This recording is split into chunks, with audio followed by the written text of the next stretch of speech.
Assalamualaikum warahmatullahi wabarakatuh. Saudaraku kaum muslimin dan muslimat, saudara sebangsa setanah air dimanapun Anda ada dan berada. Kali ini kita hendak menyampaikan sebuah firman Tuhan yang berbunyi, Summa sawahu wa nafakhu fihi miruhihi wa ja'ala lakum sam'a wal absara wal afidah qalilan ma tashkurun.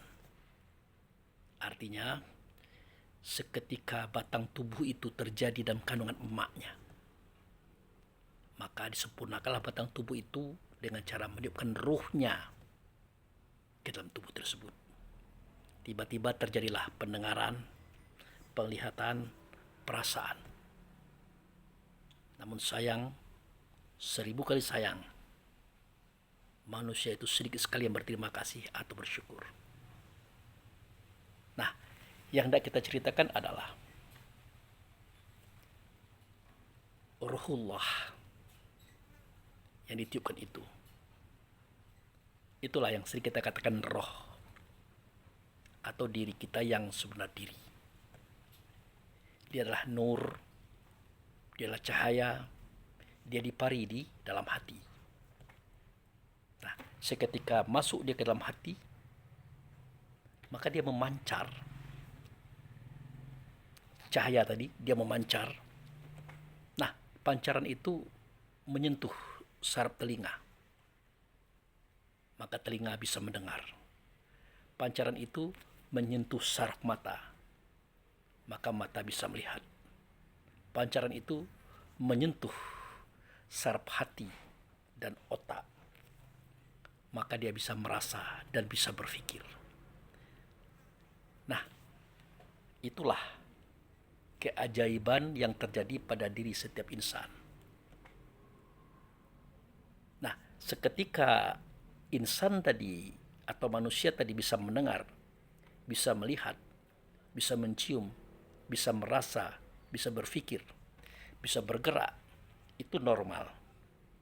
Dalam situasi roh tadi memancarkan cahaya yang normal. Namun, ada satu hal yang kita lupa. Seketika telinga bisa mendengar, mata bisa melihat, hidung bisa mencium, lidah bisa merasa, hati bisa merasa, otak bisa berpikir. Ada yang mau membacanya, ada yang mau memanfaatkannya. Nah, dia itu sudah ada di dalam tubuh kita seketika ruh belum ditiupkan Allah. Dia sudah ada. Itulah dia nafs atau an-nasu yang sering kita sebut dengan jiwa.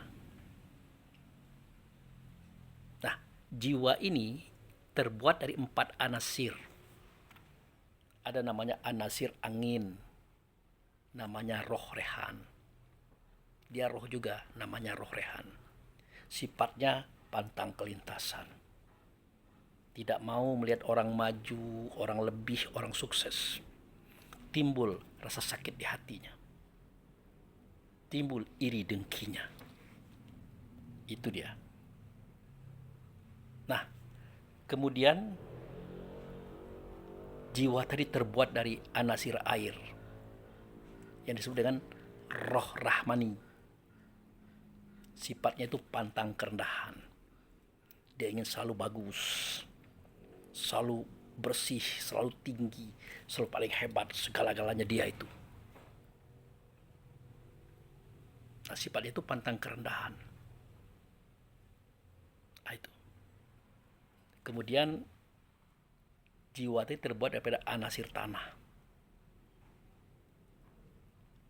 Anasir tanah bernama dengan roh jasmani.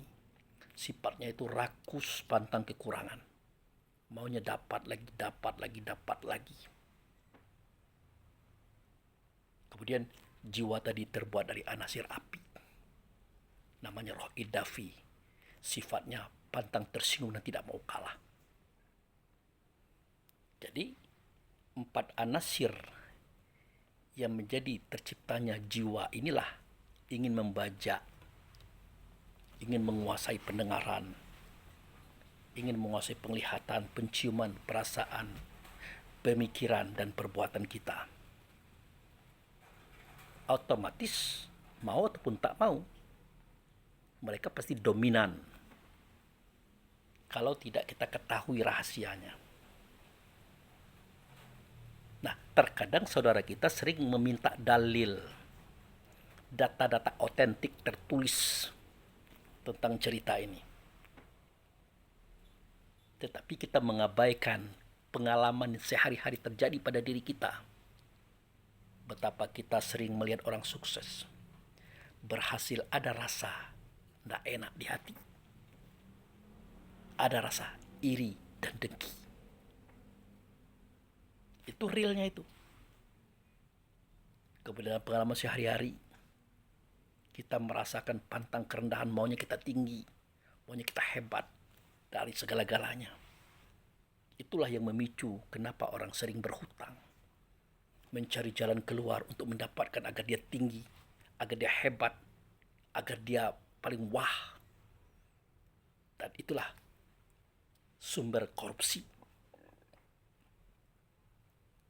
Dan kita juga merasakan setelah dapat satu kita pengen dua, setelah dapat dua pengen tiga.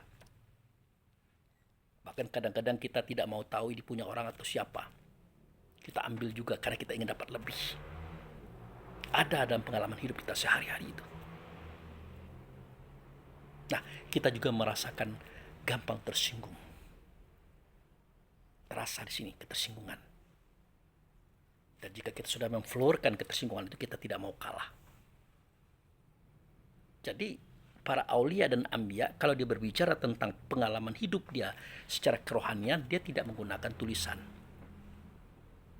tidak menggunakan bacaan, dan tidak menggunakan kata demi kata, informasi demi informasi, teori demi teori, karena dia mengalami.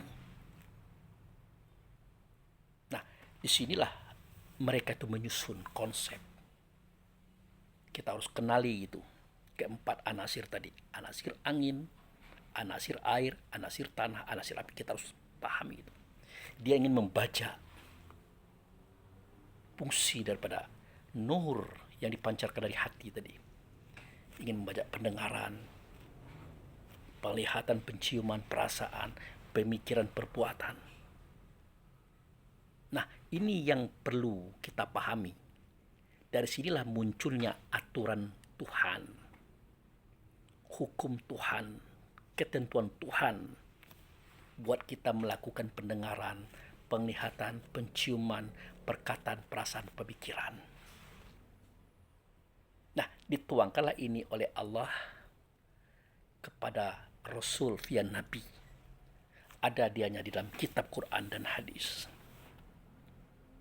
Untuk membimbing agar kita mendengar, melihat, mencium, merasa, berpikir dan bergerak dapat tertata dengan baik dan benar. Nah, ini contoh. Seketika kita duduk di suatu tempat, tiba-tiba kita melihat ada HP tergeletak di situ. Nah, waktu itu terjadilah kekuatan cahaya tadi dengan kekuatan yang empat anasir tadi, terutama anasir tanah yang rakus pada kekurangan tadi, ingin mengambil HP tadi.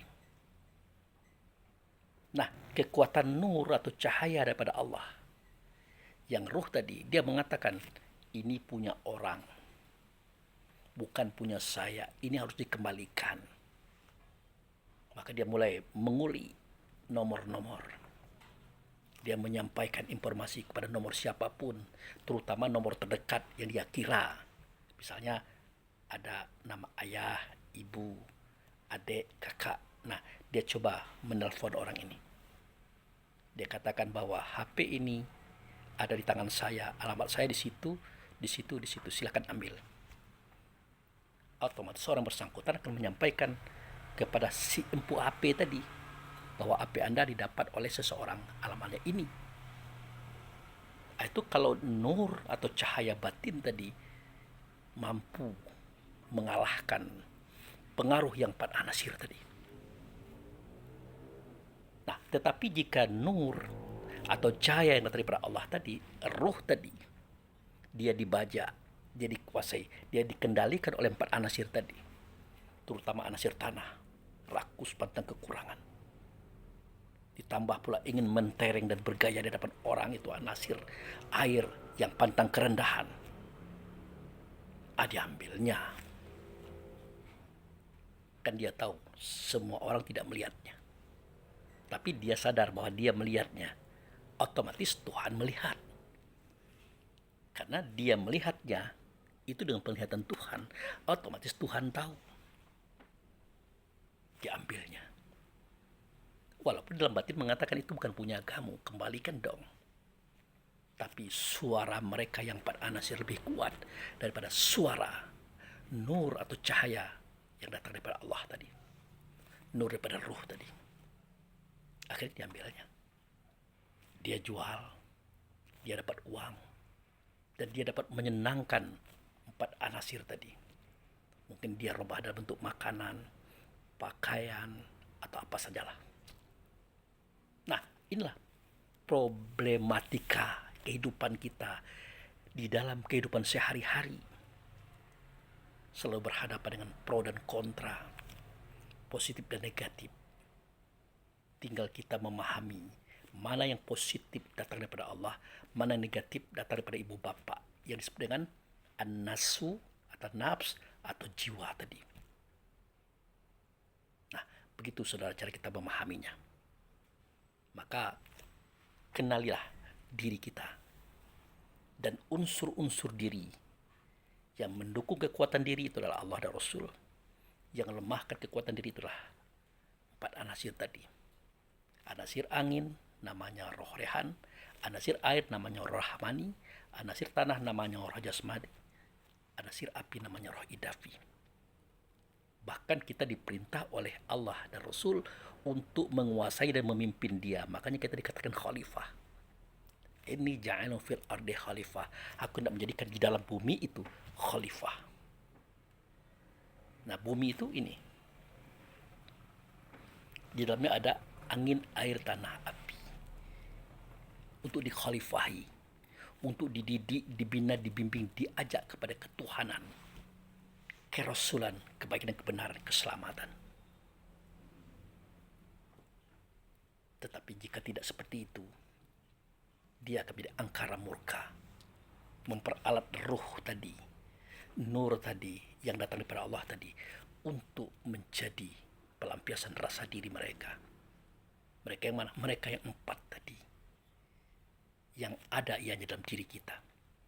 Makanya kita berkata min syarri ma khalaq, dari kejahatan yang Allah ciptakan, dari kejahatan yang Tuhan ciptakan. Kejahatan itu yang 4 anasir itu, yang semestinya kita didik, kita bina, kita latih agar menjadi baik. Tapi itu tidak mungkin bisa kita lakukan kalau tidak kita mempelajari kajian diri atau ilmu tasawuf. Demikian saudaraku, semoga bermanfaat. Wabillahi taufiq wal hidayah. Assalamualaikum warahmatullahi wabarakatuh.